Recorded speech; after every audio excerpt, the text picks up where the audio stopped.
Assalamualaikum warahmatullahi wabarakatuh. Memasuki episode ke-77,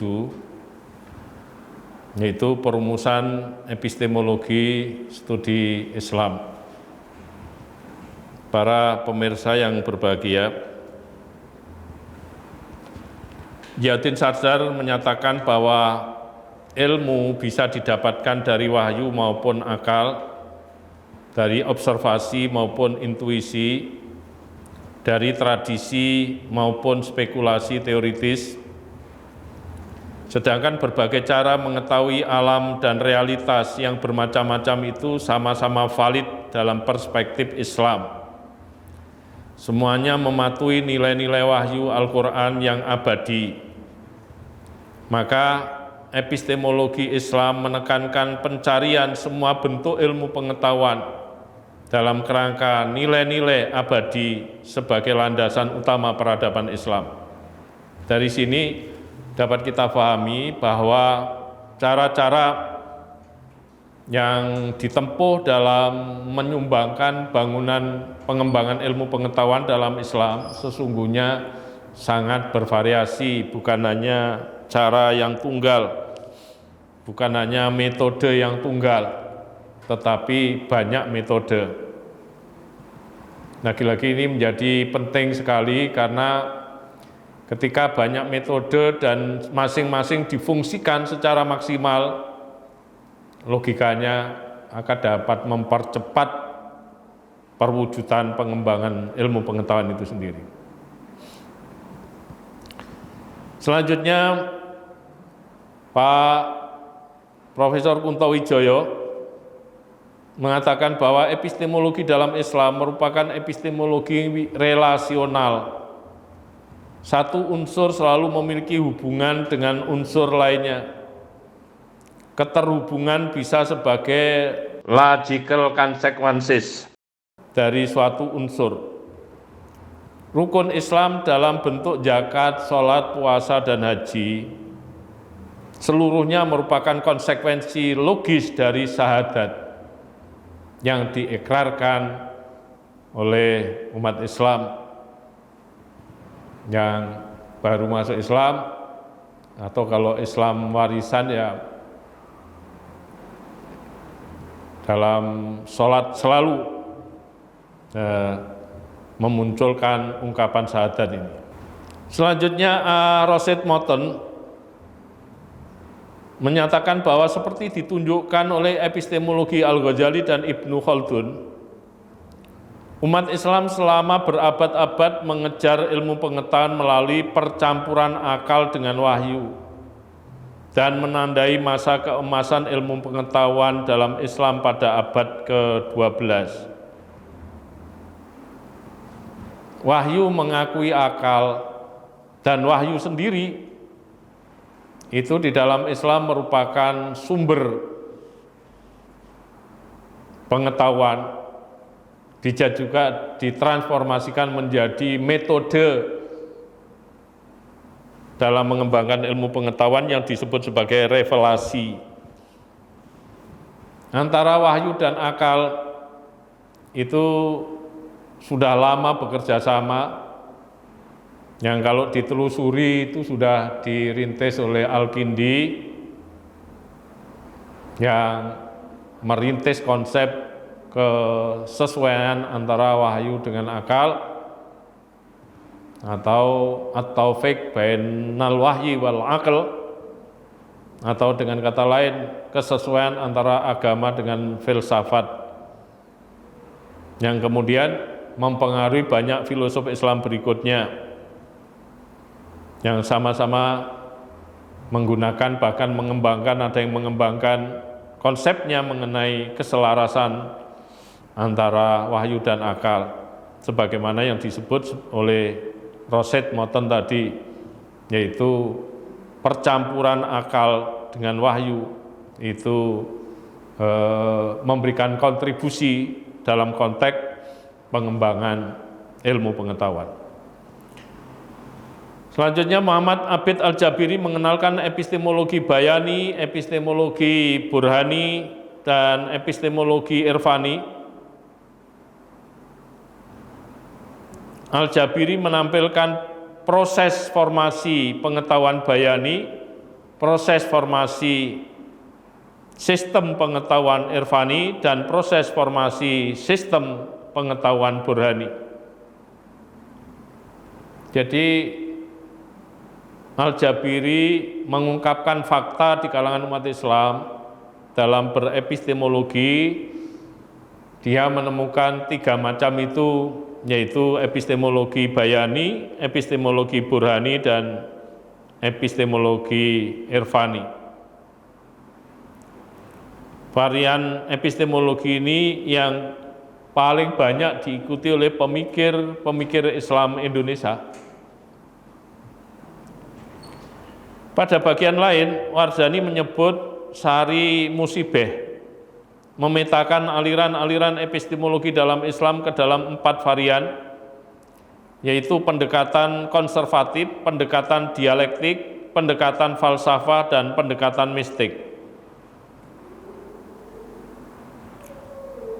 Menurut Warzani bahwa isu epistemologi menurut Nasr Hamid Abu Zaid sudah ada sejak munculnya aliran-aliran kalam, yaitu pada aliran Murji'ah.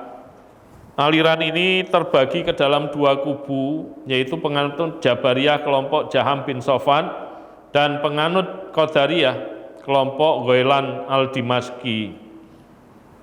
Dan keduanya memiliki cara berpikir yang berbeda, bahkan kontras di dalam mendapatkan satu kebenaran, yaitu kebenaran kalam tentunya. Kemudian pada bagian lain, usul fikih merupakan ilmu keislaman murni yang paling kaya epistemologi. Bahkan usul fikih itu sendiri paling tepat disebut epistemologi Islam. Bukan sekedar filsafat hukum Islam, tetapi epistemologi hukum Islam. Usul fikih itu meliputi beberapa pendekatan atau metode istimbat hukum Islam, mulai dari misalnya qiyas, kemudian istihsan versi Imam Hanafi, maslahah mursalah versi Imam Malik, istishab versi Imam Syafi'i, kemudian Saddud Daroi yang menjadi kecenderungan dari Imam Hambali, Al-Dalail merupakan pendekatan yang ditemukan oleh Ibnu Hazmin, dan Maqasidus Syariah sebagai satu pendekatan yang ditemukan oleh Imam As-Satibi, dan pendekatan ini juga menyerap perhatian dari para ahli fikih di dunia Islam sekarang ini. Artinya mendapat respon positif dari para ahli fikih untuk mengikuti model berpikirnya, cara-cara berpikirnya, terutama dalam mengembangkan ilmu hukum Islam yang kita sebut dengan istilah yang biasa, yaitu ilmu fikih.